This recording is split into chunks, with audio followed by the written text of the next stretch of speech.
This Little Piggy by Nicholas Heller. Pictures by Sandra Lamotte.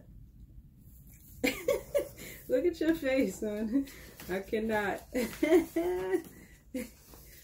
Okay. Just one more story, said Donald, and his grandmother reaches for the light switch. You're not impressed? Well, all right, she replied, reaching for his big toe instead. You know where your toes at? Where your toes? Toesies?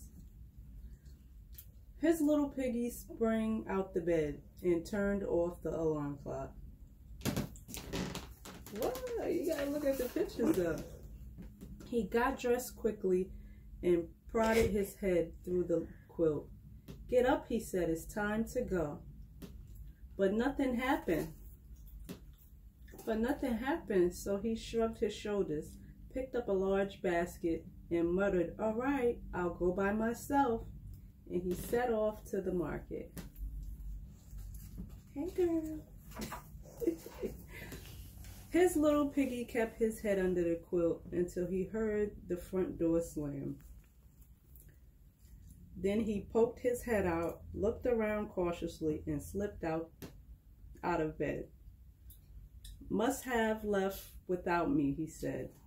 Well, I don't mind, he yawned and stretched. He picked up a magazine and took an apple out of the fruit bowl. Look. See the fruit bowl?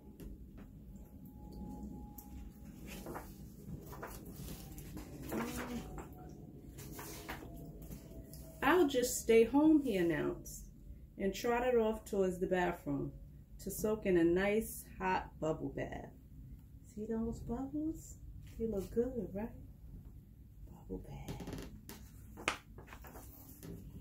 His little piggy slept on until he was awakened suddenly by a deep growl. Oh my goodness, he cried, sitting up in the bed. What was that? Why is my tummy rumbling? He sighed. Boy, am I hungry. I wonder what's for breakfast. He waddled over to the refrigerator and looked inside. What could this be? He whispered, lifting up a large covered platter off the top shelf. It's for dinner.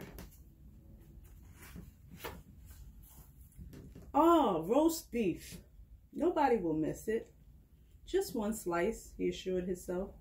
Or two, he added, as he got himself a plate and knife and fork from the cupboard.